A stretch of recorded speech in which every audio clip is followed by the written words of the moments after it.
bienvenidos a nuestra charla del día de hoy. Vamos a estar viendo algunos fundamentos de la programación. Veamos un poco la agenda de lo que vamos a estar viendo hoy. Primero vamos a presentarnos, vamos a introducirnos un poco de quiénes somos, por qué estamos aquí hoy, qué es lo que nos mueve o nos impulsa a hacer lo que hacemos. Y a continuación ya veremos una pequeña introducción al lenguaje de C#, que es el lenguaje con el que vamos a estar trabajando.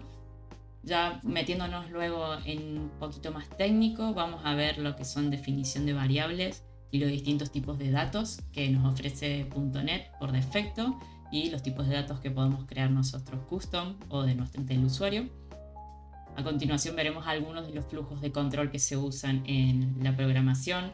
Vamos a darles una introducción a las funciones. Para aquellos que están recién empezando, es importante que lo vayan asimilando cuanto antes. Así que esto va a ser como nuestra agenda del día de hoy. Mientras vayamos viendo los conceptos, vamos a ir también programando, haciendo en paralelo una aplicación con C#. En este caso, mi idea del día de hoy era hacer una aplicación que fuera útil, y en estos últimos días, se me han cruzado momentos en los que uno tiene que crear password, o cuando estás creando una nueva cuenta para algún servicio. Entonces lo que vamos a estar haciendo hoy va a ser una aplicación de generador de passwords seguros. Arrancamos un poquito con lo que es la charla de hoy. Vamos a ver lo que es C# y el imperio de Microsoft, como a mí me gusta llamarlo. La verdad es que Microsoft ha sido una empresa muy inteligente y muy predominante en los últimos años, principalmente por el sistema operativo Windows, pero a continuación veremos uno de los lenguajes que ha creado Microsoft, que es predominante en la industria, y la verdad es que bastante salida laboral para crear aplicaciones en .NET. Un poquito de historia, que a mí me gusta contar un poco de historia cuando trabajamos con algún lenguaje. La verdad que C# es un lenguaje medianamente nuevo.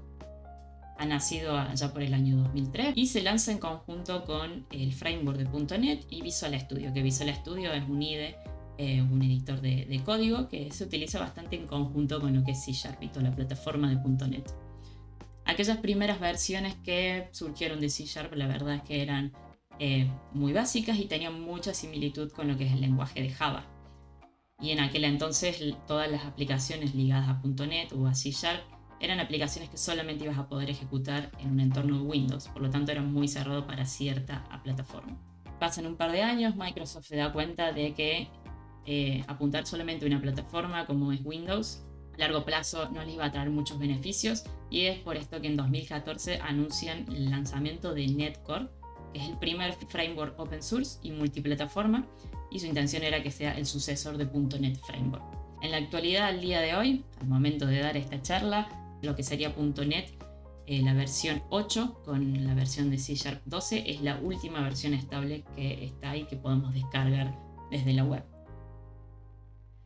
Para aquellos que quieran empezar a hacer sus pruebas o empezar a investigar un poquito sobre este entorno de desarrollo y sobre C#, pueden hacerlo en su local. Solamente se van a tener que bajar el SDK de .NET, que es el entorno de desarrollo, y además un IDE o un editor de texto.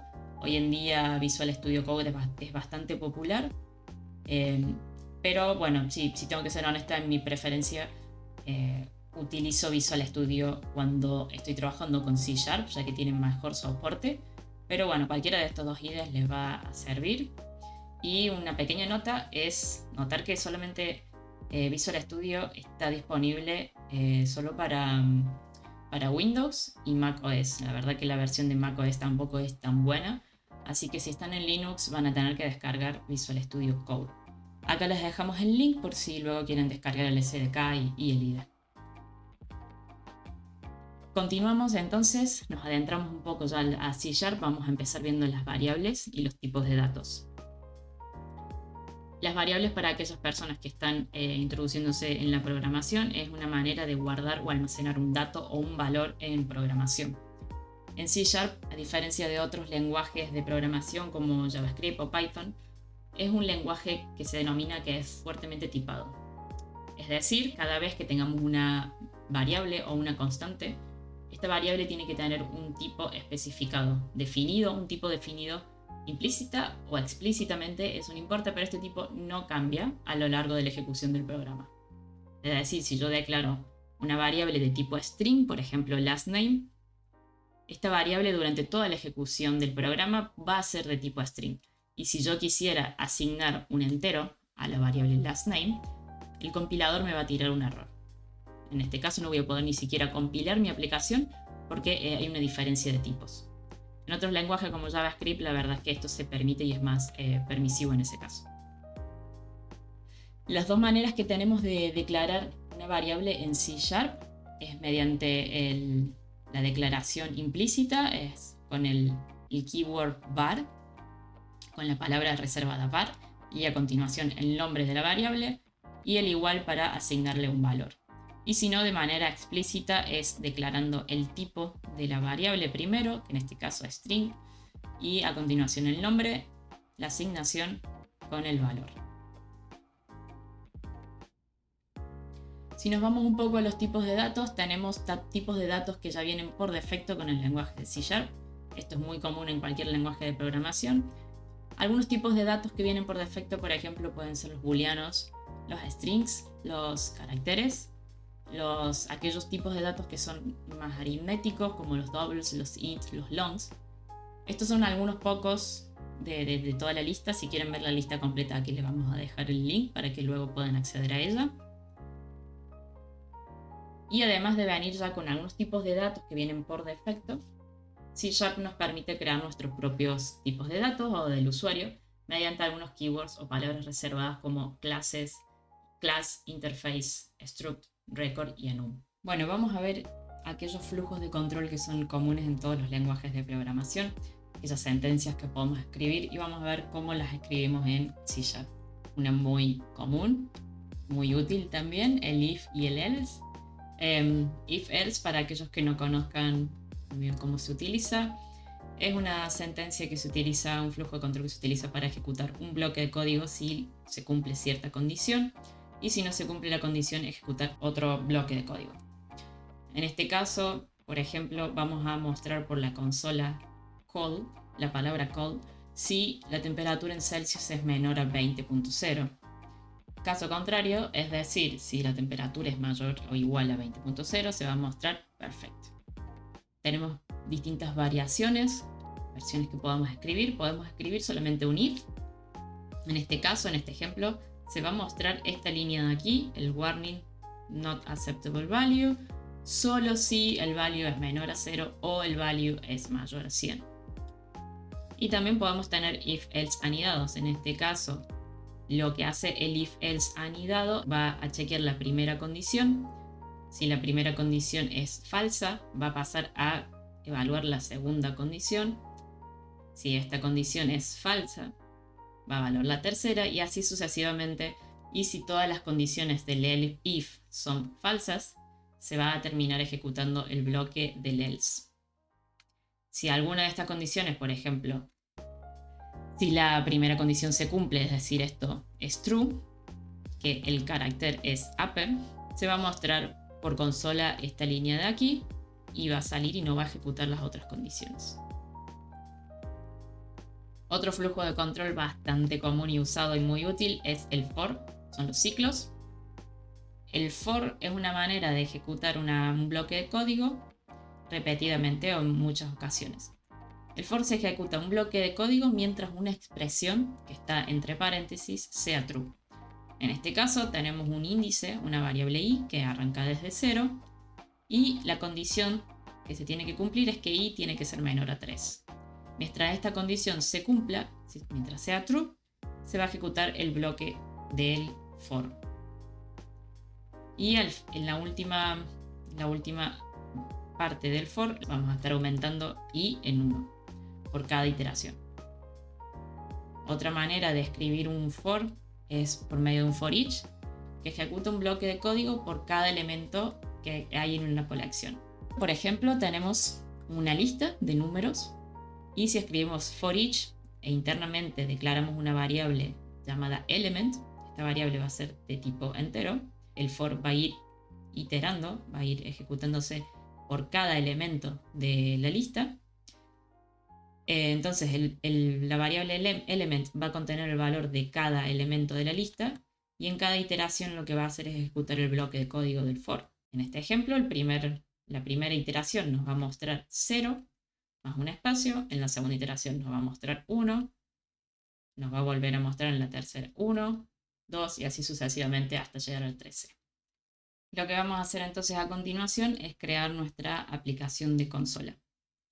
Para eso voy a seleccionar la template de Console App. Le vamos a dar en Next. Aquí nos va a pedir un nombre. Le voy a poner el nombre de Path Generator.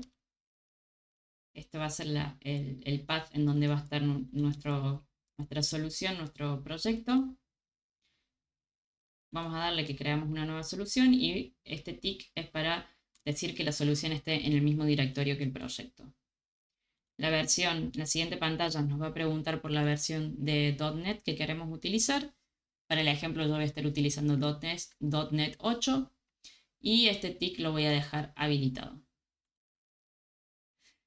Le damos Create y nos va a crear nuestro proyecto y nuestra solución de consola, de aplicación de consola. Si me voy al Solution Explorer aquí a la derecha, el Solution Explorer es una tab que nos permite ver todos los proyectos en la solución. Vamos a ver que aquí tenemos nuestra solución abierta y dentro de una solución vamos a poder tener múltiples proyectos, librerías, incluso proyectos de distinto tipo como de Web APIs, MAUI Projects, Azure Functions, todos estos proyectos o templates que veíamos antes. Entonces una manera simple de ver una solución es como un agrupador o un conjunto de proyectos. En este caso solamente tenemos un proyecto, el que acabo de crear es Path Generator, que es mi aplicación de consola. Si nos vamos a lo que es la configuración del proyecto, esto es el contenido que tiene el archivo CS Project, vemos que tenemos algunas settings como el tipo de output que genera al compilar nuestra aplicación, en este caso va a ser un ejecutable, un .exe, el framework al que estamos utilizando, implicit usings, esto a mí me gusta deshabilitarlo para, en este caso como estamos aprendiendo, para ver de dónde vienen algunas librerías o tipos que estamos utilizando. Y esta propiedad anulable también la tenemos habilitada. Como he quitado esto del implicit usings, en este caso lo que quiero hacer es hacerlos explícitos. Básicamente esto es nuestra aplicación de consola. El método main es nuestro punto de entrada a la aplicación de C#. Y args o este array de strings, todos son los argumentos que le podemos pasar a nuestra aplicación. Antes de empezar a codificar vamos a ver un poco los requisitos que tendría que tener nuestro sistema. Uno de los requisitos que nos piden es que el usuario debe ingresar algunas configuraciones básicas, como por ejemplo si el password quiere que contenga mayúsculas, si quiere que contenga números o si quiere que contenga caracteres especiales. Y por otro lado también debe especificar la longitud del password. Otro requerimiento es que el password debe tener una longitud mínima de 4 caracteres. Y por último, el último requerimiento es que una vez que generemos el password, este se debe mostrar por el output de la consola. Con estos 3 requerimientos en mente, vamos a volver a nuestro Visual Studio y vamos a empezar a codificar. A medida que vayamos desarrollando nuestra solución, lo que vamos a ir creando van a ser distintas versiones de nuestra solución. Primero vamos a codificar, vamos a resolver nuestro problema y luego vamos a ir mejorando nuestro código. Bueno, lo primero que vamos a hacer va a ser darle un mensaje de bienvenida a nuestro usuario porque somos simpáticos y queremos que se sientan bienvenidos. Así que le vamos a decir bienvenido a Path Generator. A continuación, le vamos a empezar a pedir lo que son nuestras settings o la configuración que necesitamos para crear nuestro password. Lo primero que le vamos a preguntar es si quiere que incluya mayúsculas en su password. Para ello, vamos a pegar el siguiente texto. Entonces, vamos a preguntar por consola si queremos que incluya mayúsculas y si el usuario nos especifica una Y mayúscula o un Y o directamente no pone absolutamente nada, lo vamos a tomar como el valor por defecto que va a ser un sí. En la siguiente línea lo que vamos a leer va a ser el valor que nos devuelve el usuario ante esta pregunta. Vamos a declarar una variable que se va a llamar include capital letters value Y una manera que hacemos en C# para leer valores de la consola del usuario por teclado es console.readline. Al final lo que queremos es luego de alguna manera parsear este valor. Vamos a declarar otra variable que sea include capital letters. Y esta variable va a ser de tipo booleana. Vamos a decir, queremos que esta variable sea verdadera en el caso que si el usuario no ingresó nada, si puso una Y mayúscula o si puso una Y minúscula. Entonces, una manera de hacer esto en C# preguntando si el string es null o empty. Vamos a ver si nuestro valor de la variable include capital letters values es vacío o empty. O si el valor de esta variable es igual a Y o si el valor de la variable es igual a Y minúscula. En estos casos vamos a incluir capital letters. Vamos con el siguiente caso, es para preguntar también si queremos que incluya números el password. Es un escenario bastante un poco similar, así que voy a copiar.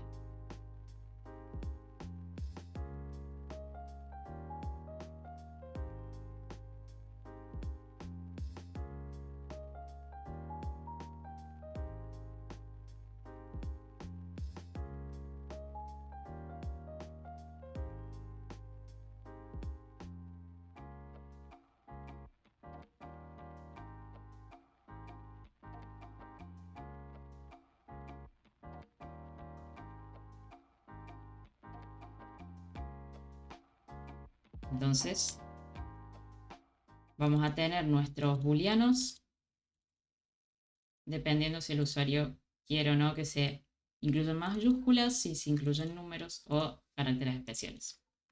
Y por último, vamos a trabajar con la configuración de la longitud del password. Lo que vamos a hacer va a ser preguntarle al usuario, pedirle al usuario que ingrese la longitud del password. Vamos a declarar una variable input que va a contener el valor que nos devuelve el usuario para la longitud del password. En este caso, como tenemos una restricción de que nuestro password tiene que tener una longitud mínima de 4, lo vamos a guardar en una variable y esto lo vamos a utilizar ahora. Entonces, lo que queremos hacer una vez que el usuario nos devuelve en la variable input el valor de la longitud del password, primero nos queremos asegurar también de que este password sea un valor, sea válido.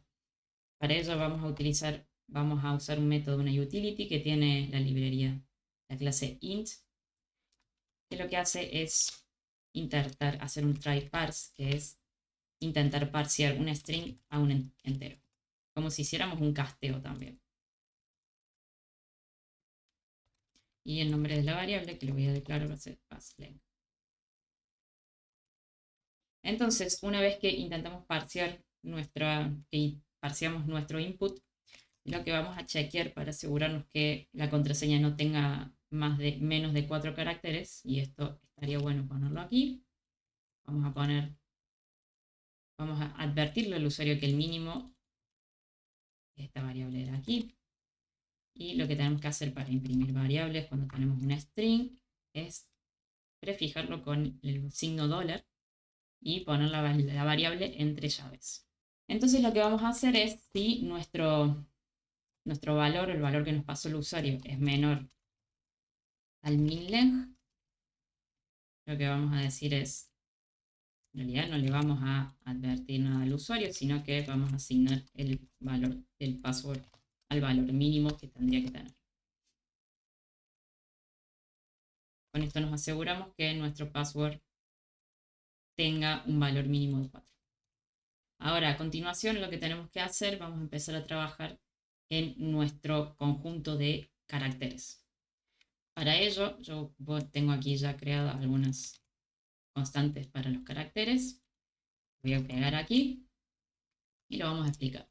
Lo que he hecho aquí es definir 4 variables que van a contener, en cada string va a contener un conjunto de caracteres. Por ejemplo, esta variable de aquí contiene todos los caracteres de minúscula, la variable capital letter contiene todos los caracteres del alfabeto en mayúscula, la variable numbers contiene todos los números y la variable special chars contiene caracteres especiales.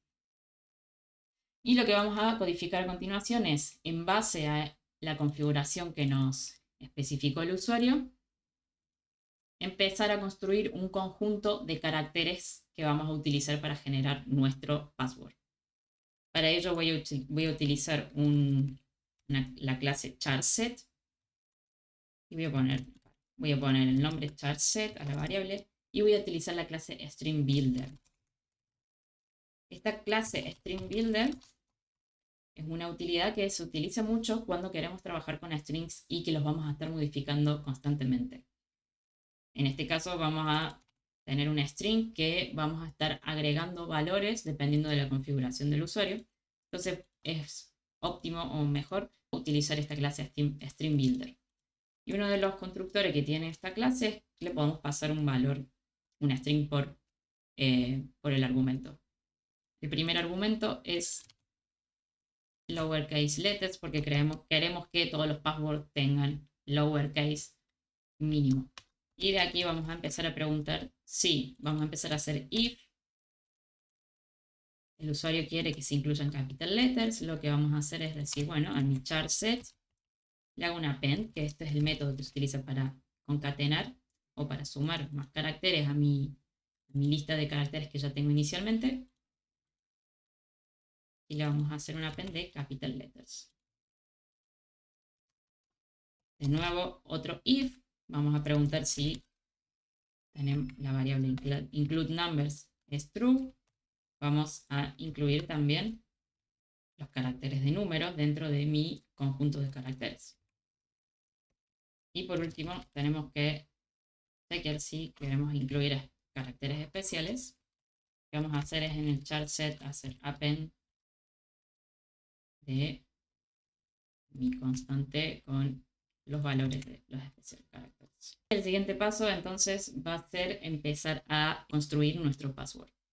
Vamos a empezar a generar carácter a carácter de nuestro password hasta que lleguemos al límite que va a ser nuestra longitud del password. Dentro de esto ya nos podemos imaginar que va a ser un ciclo, un for, y dentro de nuestro for lo que vamos a hacer es aplicar una cierta lógica para que de manera aleatoria nos tome un elemento, un carácter de nuestro conjunto de caracteres y lo asigne a la variable que vamos a tener para ir generando nuestro password. Entonces voy a primero declarar mi variable generated password, que esta va a ser la variable de resultado que va a contener mi password.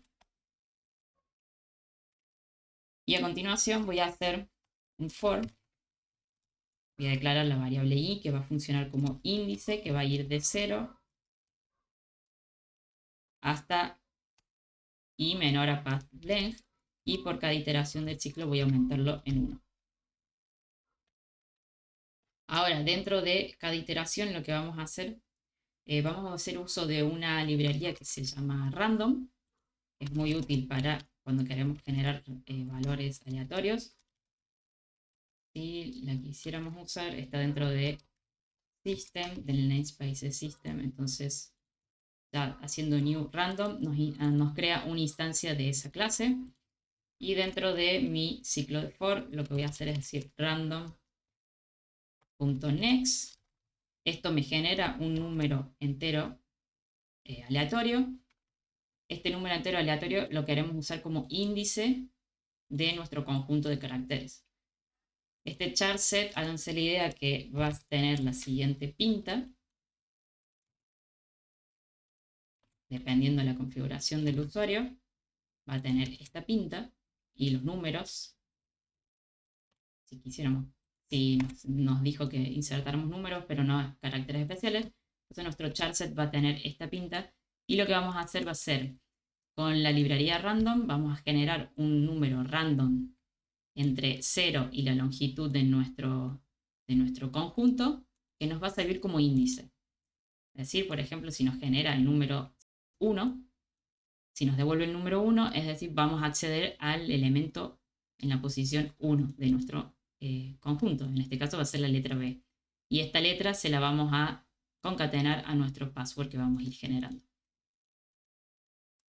Un overload o uno de los constructores que nos facilita el método next es que podemos especificarle un máximo. Y en este caso nosotros queremos que nuestro máximo sea, no queremos ir más allá de el length de nuestro chart set. Y aquí el resultado lo voy a guardar en una variable index. Y por último lo que vamos a hacer una concatenación de nuestro generated password. Le vamos a sumar lo que es chart set en la posición index. Y con esto ya tenemos nuestro password generado. Lo último que nos queda es imprimirlo por consola. Para ello vamos a hacer console write line y vamos a decir password puntos espacio, y en una nueva línea vamos a imprimir el valor de nuestra variable password. Y para finalizar vamos a quedarnos esperando por el input del usuario para que no se nos cierre la consola automáticamente.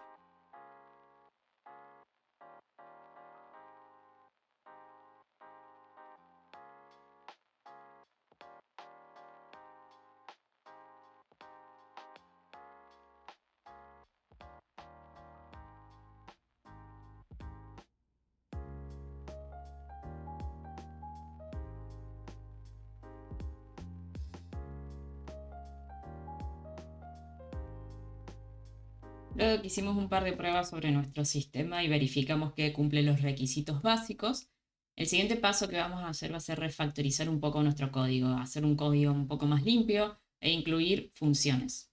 Antes de empezar a trabajar con funciones, vamos a ver su definición. Para aquellos que se estén adentrando en la programación, la verdad que las funciones son un bloque fundamental en la programación. Una función la podemos definir como un bloque de código que contiene una serie de declaraciones. Esta función puede tener parámetros o no, y puede retornar un valor o no. Dos conceptos muy diferentes que tenemos que saber diferenciar de una función es la declaración o la firma de una función y la invocación de la misma. Es decir, cuando nosotros declaramos la función y declaramos su cuerpo y su funcionamiento, es totalmente diferente a cuando nosotros estamos invocando o llamando a la función. Vamos a ver a continuación cómo podemos refactorizar nuestro código para empezar a meter funciones. Si repasamos nuestro código, podemos identificar bloques de código que están medianamente repetidos o que hacen cosas similares o que el comportamiento es similar. Lo que podemos hacer en estos casos es intentar identificar los bloques de código que son similares y llevar esa lógica a una función. Por ejemplo, el primer caso que podemos notar aquí es cuando pedimos las settings al usuario. Estos tres escenarios nosotros les vamos a estar pidiendo un input al usuario y en base a ese input vamos a devolver un booleano que va a determinar si queremos o no que incluya mayúsculas, si queremos o no que incluya números o si queremos o no que incluya caracteres especiales. Entonces esta lógica fácilmente se puede encapsular en una función. Vamos a declarar nuestra función a continuación del método main y la podemos llamar como ask user choice. Esta función lo que va a tomar como parámetro va a ser la pregunta en sí y luego nos va a devolver un booleano. Ahora la lógica de esta función va a ser similar a lo que teníamos en la parte de arriba del código, pero en lugar de imprimir una pregunta en particular, vamos a imprimir la pregunta que recibimos por parámetro. A esto lo vamos a renombrar para hacerlo más acorde al contexto. Este es el input del usuario. Y si el input del usuario es null o empty, la letra es igual a I mayúscula o es igual a I minúscula, esto va a determinar si el usuario respondió por sí o por no. Entonces, si nos volvemos a nuestro método main, toda esta lógica de aquí la podemos reemplazar con nuestra llamada a la función.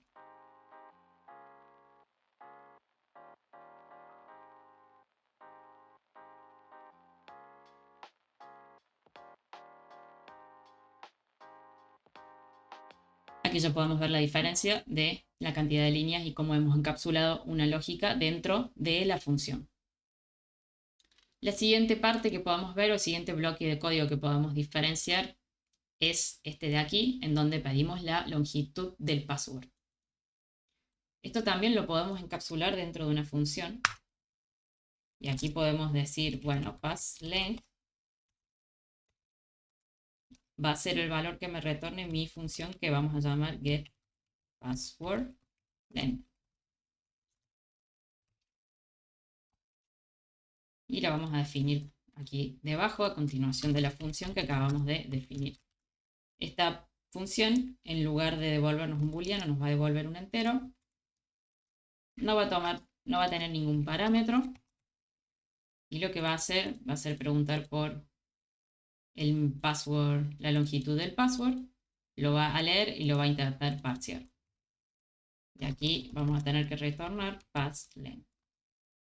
Otra modificación que podríamos hacer en este método, reemplazamos este if, lo voy a comentar, y podríamos decir que si passLength es menor a minLength, en este caso retornamos el valor mínimo,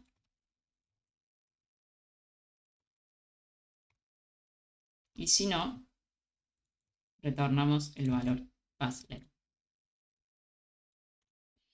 Esto lo vamos a guardar y vamos a ver que aquí arriba ya hemos reemplazado nuestra lógica por la llamada a la función. El siguiente bloque de código que podemos diferenciar es el bloque de código que construye lo que es mi conjunto de caracteres que va a tener mi password. Este bloque de código lo podemos mover a una función y lo que vamos a hacer es que esa función nos devuelva nuestro conjunto de caracteres y la función la vamos a llamar buildChartSet.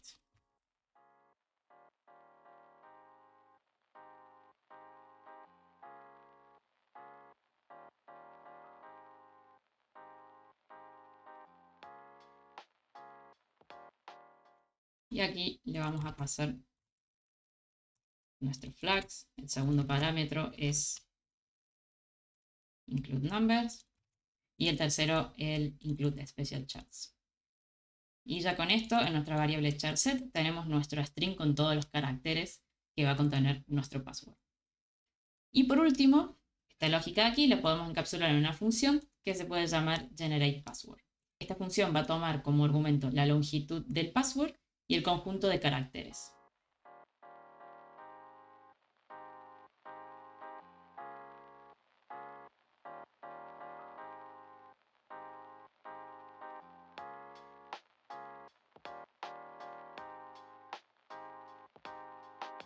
Y así es como hemos refactorizado un poco nuestro código. Ahora vemos que lo que es nuestro método main ha quedado más compacto y toda la lógica pertinente a preguntar al usuario si quiere incluir ciertas configuraciones en el password, de obtener la longitud del password, construir el conjunto de caracteres y generar el password en sí, han quedado encapsulados en sus funciones respectivamente.